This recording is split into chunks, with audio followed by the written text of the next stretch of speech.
assinar a posse foi o pai de Simone Tebet. Rames Tebet, bem lembrado. Eu estou vendo aqui o ex-governador do Piauí, o companheiro Elton. Eu queria contar uma história. Em 1989, eu estava fazendo comício no Piauí. Foi um grande comício. Depois nós fomos caminhar até a igreja São Benedito. E ao terminar o comício, um cidadão me deu essa caneta e disse que essa caneta era para me assinar a posse se eu ganhasse as eleições de 89. Eu não ganhei as eleições de 89, eu não ganhei em 94, eu não ganhei em 98. Em 2002 eu ganhei as eleições e quando eu cheguei aqui, eu tinha esquecido a minha caneta e assinei com a caneta do senador Rames Tebet. Em 2006 eu assinei com a caneta aqui do Senado. Agora eu encontrei a caneta. E essa caneta aqui, o Wellington, é uma homenagem ao povo do estado do Piauí.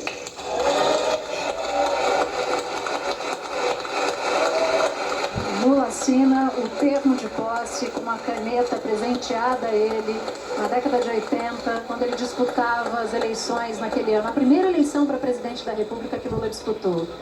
Agora esse termo de posse vai ser assinado por todos à mesa e logo em seguida o presidente Lula fará o seu discurso como presidente empossado do país. Faltou uma assinatura. Lula quebrou um pouco o protocolo, né?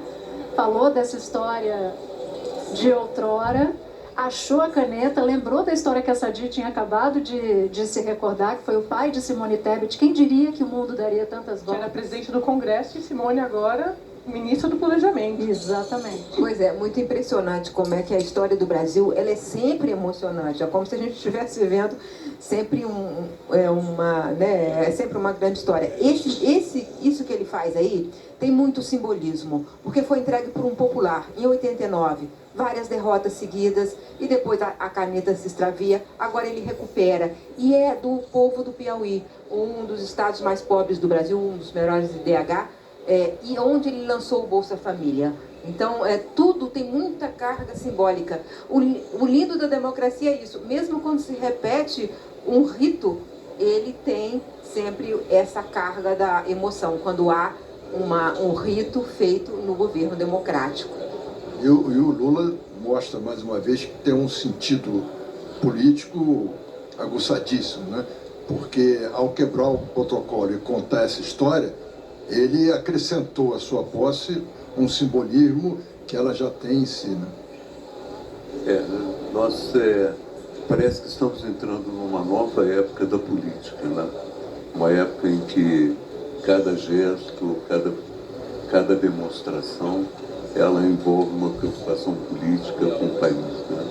O Bolsonaro era mais assim, impulsivo só, né? Ele não tinha essa visão da política do país, né? Que uma caneta, por exemplo, de um homem simples significa um gesto, né? Uma aproximação. Eu acho que isso mostra como o Brasil conseguiu se desvencilhar do Bolsonaro nesses 4 anos, porque exatamente não havia uma capacidade política de avançar. Olha, algumas das autoridades usaram a caneta de presente. Olha, Lula e Arthur Lira agora cochichando, tapam a boca para que ninguém faça leitura labial. Aí à sua frente, Augusto Aras. Andréia, você notou aqui que duas autoridades foram vaiadas quando Luciano Bivar está sendo vaiado neste momento. Aqui na Praça dos Três Poderes. Lira e Arthur Lira e Augusto Aras foram vaiados quando os nomes foram citados por Luciano Bivar. Porque Augusto Aras, Natuza e amigos, ele é um personagem que ficou muito marcado por ser classificado como uma espécie, Júlia, de aliado do presidente Bolsonaro em medidas que muitos consideram que ele foi, na verdade, medidas não, omissão de medidas importantes, por exemplo, na pandemia, amiga. E pior do que isso, quer dizer, o Augusto Aras deixou de cumprir seu papel institucional. Então, essas vaias marcam isso, não é só uma definição política do grupo, quer dizer, ele é contra politicamente o Aras, mas o Aras, ele desrespeitou o seu papel de conceder constitucional. a palavra ao excelentíssimo presidente da República, senhor Luiz Inácio Lula da Silva.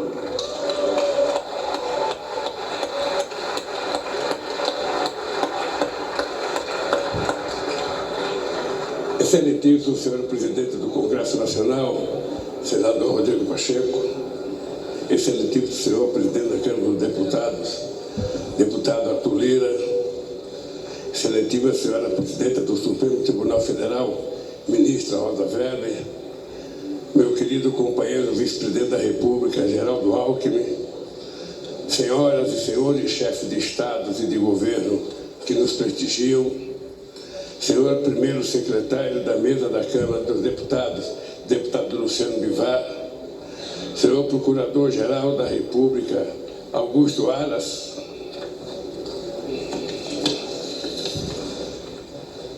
minha querida companheira e esposa Janja, nossa querida companheira e esposa do Alckmin, Lu Alckmin, meu querido companheiro José Sarney, presidente da República, minha querida companheira Dilma Rousseff, presidente da República,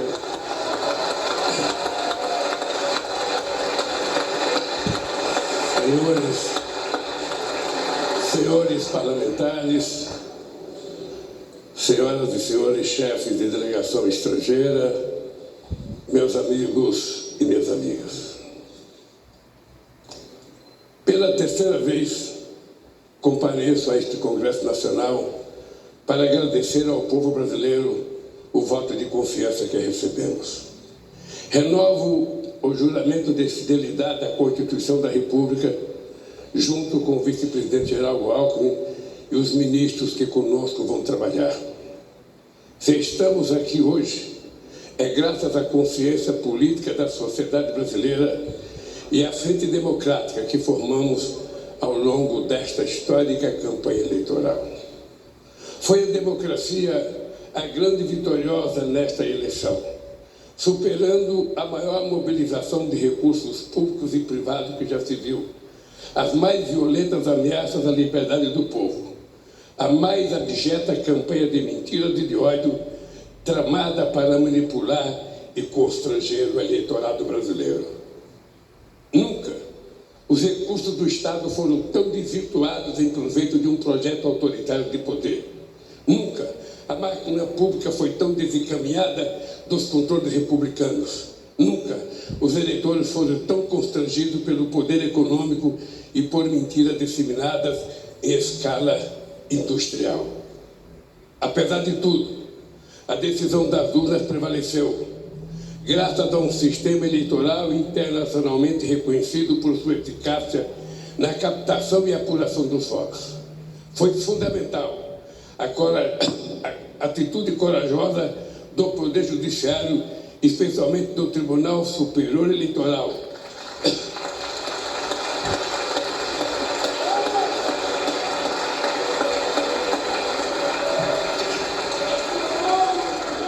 para fazer prevalecer a verdade das urnas sobre as violências de seus detratores. Senhoras e senhores, ao retornar a este plenário da Câmara dos Deputados, onde participei da Assembleia Constituinte de 1988, recordo com emoção os embates que travamos aqui democraticamente para inscrever na Constituição o mais amplo conjunto de direitos sociais, individuais e coletivos em benefício da população e da soberania nacional.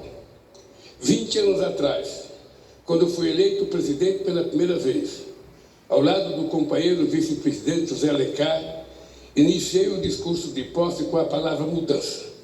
A mudança que pretendíamos era simplesmente concretizar os preceitos constitucionais, a começar pelo direito à vida digna, sem fome, com acesso ao emprego, à saúde e à educação. Disse naquela ocasião que a missão de minha vida estaria cumprida quando cada brasileiro e brasileira pudesse fazer 3 refeições por dia.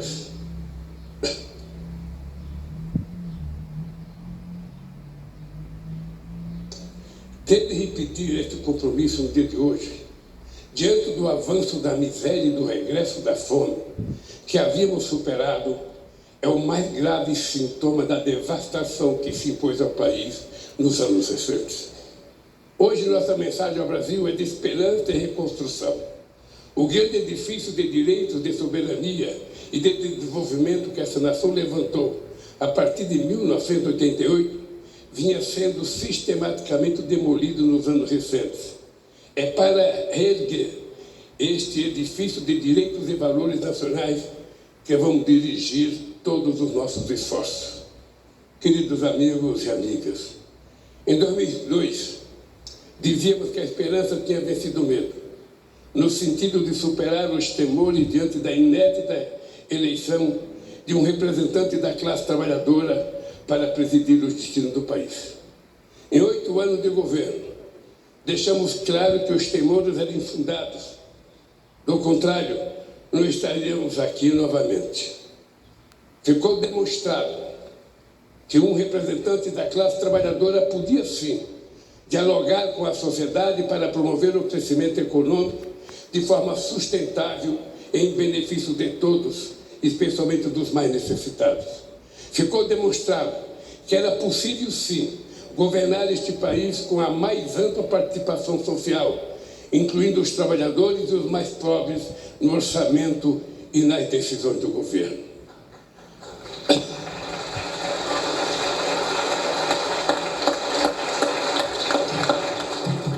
Ao longo desta campanha eleitoral, vi a esperança brilhar nos olhos de um povo sofrido, em decorrência da destruição de políticas públicas que promoviam à cidadania os direitos essenciais à saúde e à educação.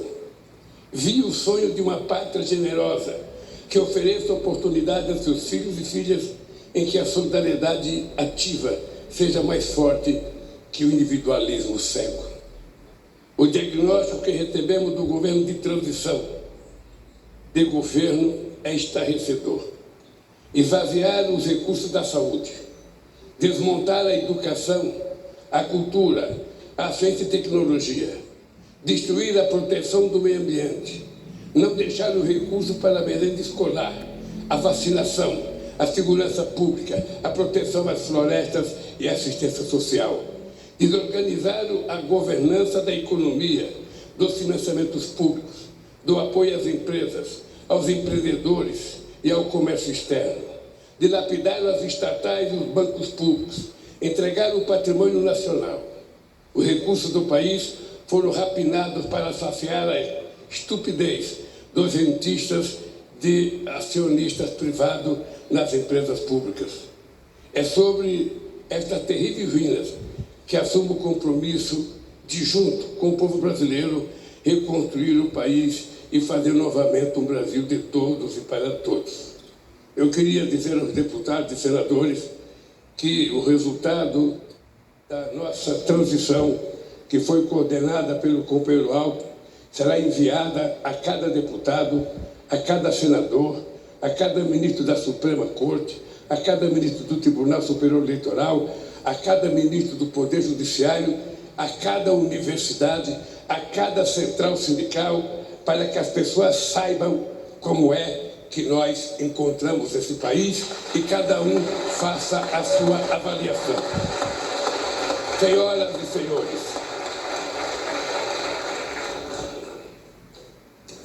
diante do desastre orçamentário que recebemos, apresentamos ao Congresso Nacional proposta que nos permitiu apoiar a imensa camada da população que necessita do Estado para simplesmente sobreviver.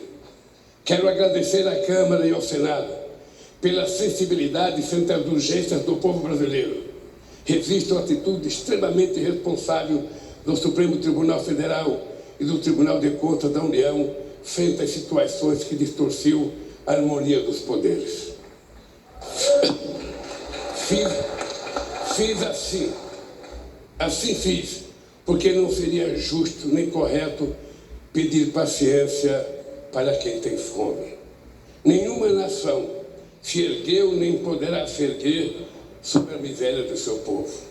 Os direitos e interesses da população, o fortalecimento da democracia e a retomada da soberania nacional serão os pilares de nosso governo. Esse compromisso começa pela garantia de do programa Bolsa Família renovado, mais forte e mais justo, para atender a quem mais necessita. Nossas primeiras ações visam resgatar da fome 33 milhões de pessoas e resgatar da pobreza mais de 100 milhões de brasileiros e brasileiras que suportaram a mais dura carga do projeto de destruição nacional que hoje se encerra. Senhoras e senhores, esse processo eleitoral também foi caracterizado pelo contraste entre distintas visões de mundo. A nossa, centrada na solidariedade e na participação política e social para a definição democrática dos destinos do país. A outra, no individualismo, na negação da política, na destruição do Estado em nome de supostas liberdades individuais. A liberdade que sempre defendemos é a de viver com dignidade, com pleno direito de expressão e manifestação e, sobretudo, de organização. A liberdade que eles pregam é a de oprimir o vulnerável, massacrar o oponente e impor a lei do mais forte acima das leis da civilização. O nome disso é barbárie. Compreendi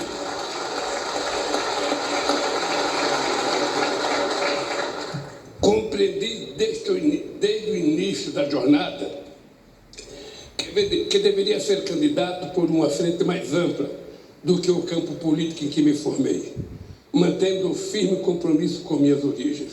Esta frente se consolidou para impedir o retorno do autoritarismo no país. A partir de hoje, a lei de acesso à informação voltará a ser cumprida. O portal da transparência voltará a cumprir seu papel. Os controles republicanos voltarão a ser exercidos para defender o interesse público. Não carregamos nenhum ânimo de revanche contra os que tentaram subjugar a nação a seus desígnios pessoais e ideológicos, mas vamos garantir o primado da lei. Quem errou responderá por seus erros com direito à ampla defesa dentro do devido processo legal. O mandato que recebemos à frente de adversários inspirados no fascismo será defendido com os poderes que a Constituição confere à democracia. Ao ódio responderemos com amor, à mentira com a verdade, ao terror e à violência responderemos com as leis e suas mais duras consequências. Sob os ventos da redemocratização dizíamos: ditadura nunca mais. Hoje, depois do terrível desafio que superamos, devemos dizer: democracia para sempre.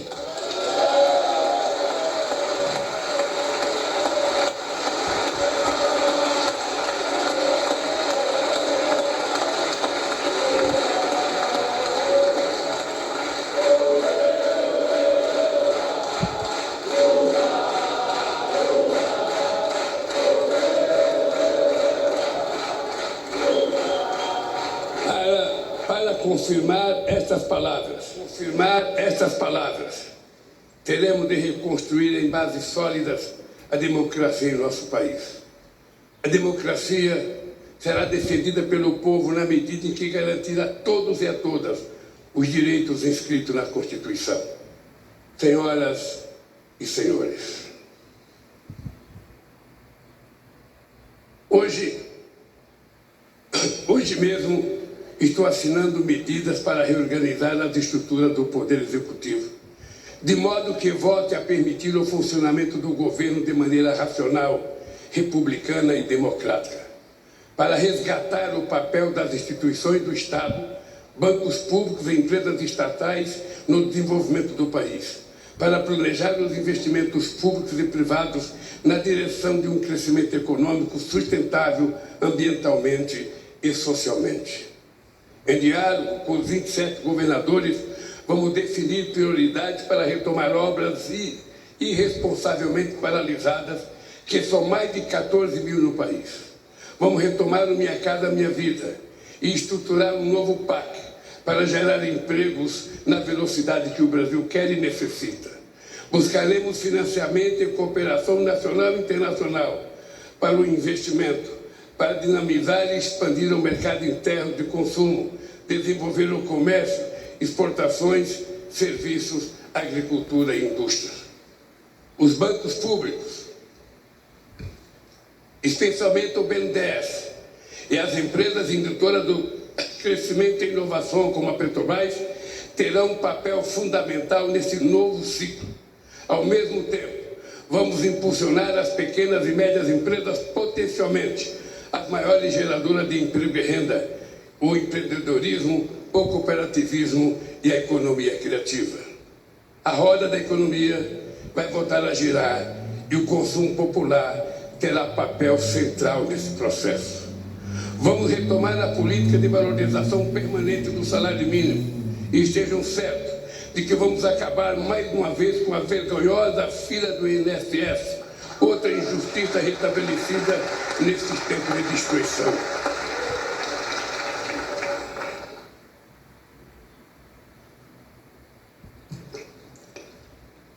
Vamos dialogar de forma tripartite, governo, centrais sindicais e empresariais, sobre uma nova legislação trabalhista, garantir a liberdade de empreender ao lado da proteção social é um grande desafio nos tempos de hoje.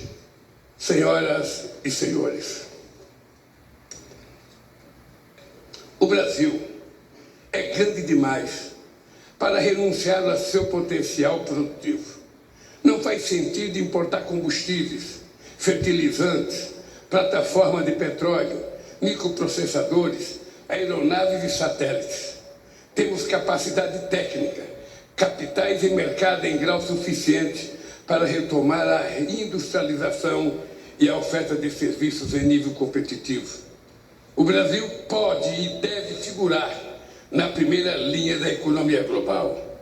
Caberá ao Estado articular a transição digital e trazer a indústria brasileira para o século XXI com uma política industrial que apoia a inovação, estimula a cooperação público-privada, fortaleça a ciência e tecnologia e garanta acesso a financiamentos com custos adequados. O futuro pertencerá a quem investir na indústria do conhecimento, que será objeto de uma estratégia nacional planejada em diálogo com o setor produtivo, centro de pesquisas e universidades, junto com o Ministério da Ciência e Tecnologia e Inovação, os bancos públicos estatais, agências de fomento à pesquisa. Nenhum outro país tem as condições do Brasil para se tornar uma grande potência ambiental a partir da criatividade da bioeconomia e dos empreendimentos da sociobiodiversidade. Vamos iniciar a transição energética e ecológica para uma agropecuária e uma mineração sustentáveis, uma agricultura familiar mais forte e uma indústria mais verde. Nossa meta é alcançar o desmatamento zero na Amazônia, a emissão zero de gás de efeito estufa na matriz energética.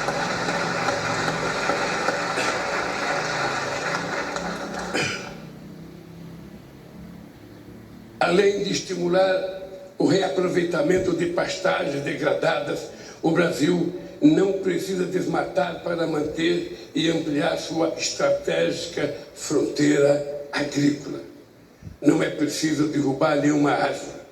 É só replantar os 30 milhões de hectares de terra degradada que a gente vai poder viver sem derrubar madeira, sem fazer queimada e sem precisar invadir os nossos biomas.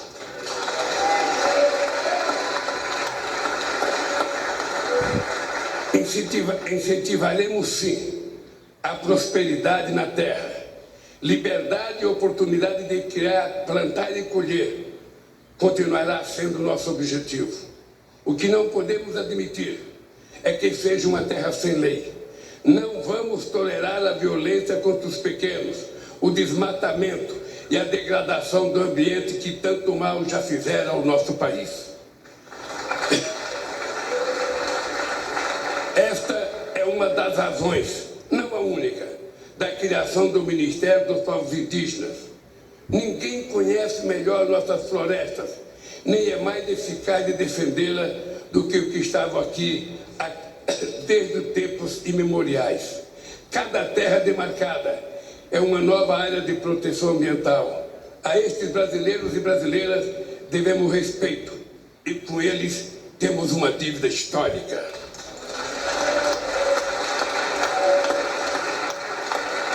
Vamos revogar todas as injustiças cometidas contra os povos indígenas. Queridos amigos e amigas, uma nação não se mede apenas pelas estatísticas, por mais impressionante que sejam. Assim como o ser humano, uma nação se expressa verdadeiramente pela alma de seu povo. A alma do Brasil reside na diversidade inigualável da nossa gente e das nossas manifestações culturais. Estamos refundando o Ministério da Cultura, com a ambição de retornar mais intensamente às políticas de incentivo e de acesso aos bens culturais interrompida pelo obscurantismo nos últimos anos. Uma política cultural democrática não pode temer a crítica nem eleger favoritos. Que brotem todas as flores e sejam colhidas todos os frutos da nossa criatividade. Que todos possam dela usufruir sem censura e sem discriminação.